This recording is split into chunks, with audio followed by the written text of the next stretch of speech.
What's up guys, welcome back for another Yugioh Pro Duel video. Next match, Cross-Banlist Cup. Back again at Group F, so we already had Cosmo versus Orcust previously, but now finally Master Rule 5 has entered the Cross-Banlist Cup series. The second Master Rule 5 deck here in the tournament being Madolche. The first list you see here is True Draco from 2017 featuring Masterpiece. So I changed the date, right? Some adjustments, they should have happened previously, that was my mistake, but again, Masterpiece from 2017. I changed the list to the, indeed, adding in the True Draco fighter, you know which one I mean. The guy that searches the traps. The second list we have Madolche's huge shout out here for sending over the list, and of course the combos as well. Nikola, the player that ended up second place at the Yugioh tournament from past weekend, Nikola Kolarski. So again, thanks for sending over the list, and of course some delicious sweet combos, right? So which deck has the advantage? An interesting one. We see that over 70% of the people see that True Draco should have the advantage over Madolche. I can definitely agree. I mean, Masterpiece, and you know, like, how do you say it in English? Well, let's just say that, again, it's a highly anticipated match, duel, because, again, Masterpiece enters the Cross-Banlist Cup series, and I was a little bit skeptic against Masterpiece, but whatever, right? Let's go for it and see how it works out. So yeah, game number 1, and as you saw in the Madolche list, it's running Veiler, it's running Ash Blossom and Phantasme. Phantasme no useless against True Dracos. And yeah, right, it's running Madolche Knights, I believe the name is. Basically like an extra monster effect negation, I guess, with the beneficial effect that it could send a card from your opponent's hand, I believe, back to the deck. It's cool, definitely a good card in today's format. I would definitely play it, seeing that your multiple combos could lead into double negation, as in, what's it called, with the other trap as well, negates like some face-up card, Promenade, however you want to pronounce it. So in today's format, fantastic card, but in the True Draco matchup, I don't really like it that much, and it will definitely be side-decked out. So anyway, I'm behind, right, and this is cute. You have Maiden that basically is always live against Madolche's, even during your opponent's turn. That's Madolche's turn, yeah, during their own turns, since you can just attack over Madolche, that will trigger, and that will trigger Maiden, right? So yeah, nothing I can do about that. So game number 2, post side deck. I think I side decked in like 12 to 13 cards, even when I'm going first. Like triple Evenly, triple Lightning Storm, double Gamma-Seal, as you saw, like pretty much everything. So I'm definitely going first. I want to go first, even with all of those side-decked cards, because again, Madolches have multiple one-card combos leading to a good field, and I don't think I need to fear any hand traps. Well, yeah, no, I'm lying. If they're side-decked in, that is. Since I think there were like Mexi, Retaliating Sea, and Ghost Ogre, yeah. Yeah, Ogre is definitely solid, but in this case, nope. So definitely a good field, having Sistar to protect my Madolche spells, traps, well, spells basically, right? Having Ticket and Salon Saloon, however you want to pronounce it. I have the Glass Souffle also on the field to potentially DD Crow something, but yeah, okay, enter the scoop phase again. My opening turn was definitely solid, but attacking the what's it called? The Puddingcessor. It's Puddingcessor, right? The Princess. Not really sure why. You know, like, I'll just pop the Draco, right? So whatever. To each zero. So anyway, so going second, and not really sure. Maybe True Draco should go second, right? I mean, depends. Okay, you could keep like the low amount of hand traps, I guess, in the main deck. Oh yeah, right, Domain is cool, but I do have a Cyclone, and I was like, man, triple Evenly, triple a Lightning Storm, please, holy god of Yugioh. And I draw it. There it is, a Lightning Storm the entire back row away, and this was crucial.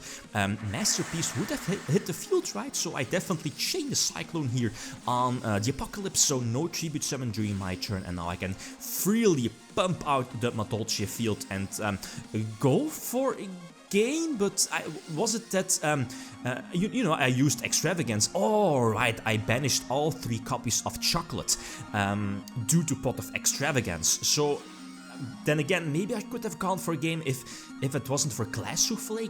Maybe I should have gone for the Tiramisu. Then again, were there any Madolches in the graveyard to use Tiramisu? So I'm not sure, but it's not going to matter. What is a Masterpiece in the hand going to do against a field of, well, like, you know, Glass Souffle will trigger Special Summon with tickets, you have Saloon, Salon, but already have like a Promenade set and Judgment, so yeah, whatever.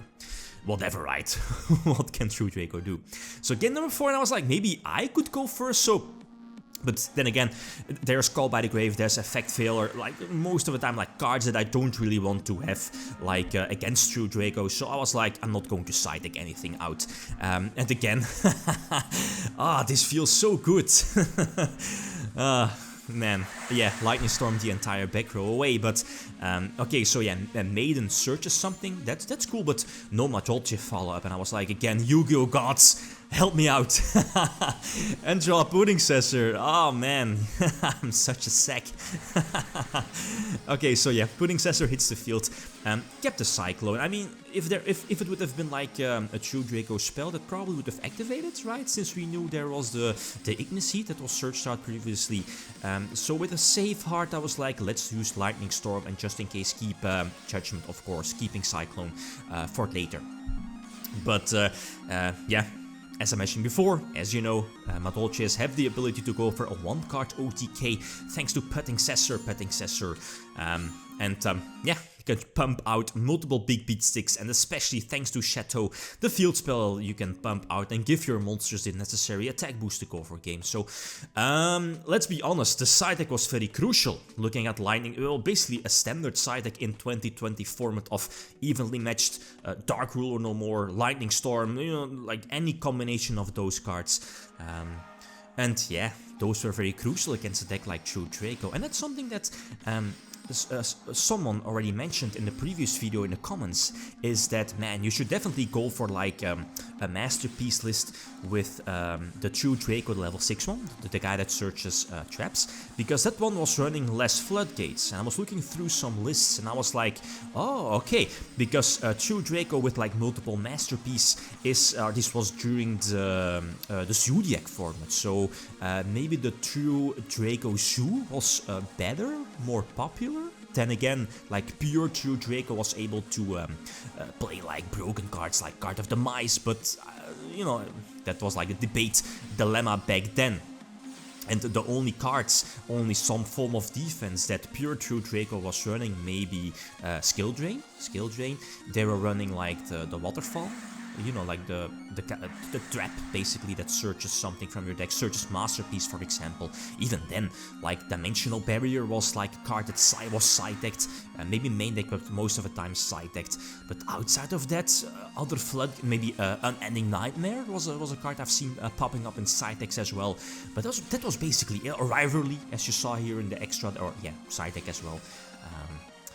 But yeah, anyway, a little bit rambling. So yeah, Tiramisu goes through, not really sure which cards were set, but I mean, it's Madolches, and I mean, it's not, well, no, I'm lying. It's not a difficult deck to play. There are standard combos, but yeah, just get out Tiramisu and then bounce back everything. And yeah, I'm able to go for chocolate. 1 extra duel, yeah, 2 extra duels, as you saw. Again, extending, prolonging the duels, prolonging the match, not giving away free information. So going first again, yeah, okay, that's cool. Maxi, yeah, okay, whatever. And now that I think of it, is that why am I not summoning Magiland? That doesn't really make sense. What was my thought process? Nah, that's strange. Probably should have just normal summoned Magiland, right? Searching Puddingcessor.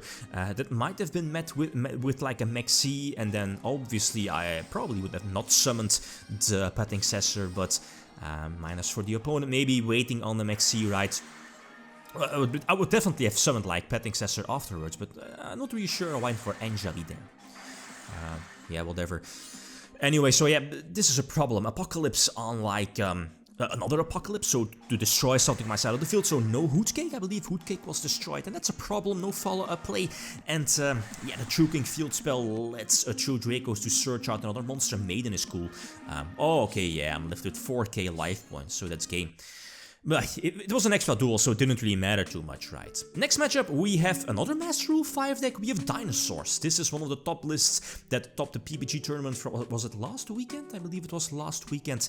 But again, yeah, you have options. Either go with the Extravagance build or go with this kind of build, so the Formula Synchron Link Cross shenanigans. Feel free to leave opinions about that, because again, the deck list is not set. The second list, we have Gokis. Another option here, instead of Luke Parks' build from European Championship first place, this by the way, is to go for a list from the States that had access to summon sorcerers. So again, feel free to leave opinions.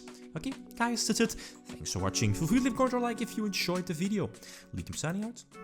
Peace.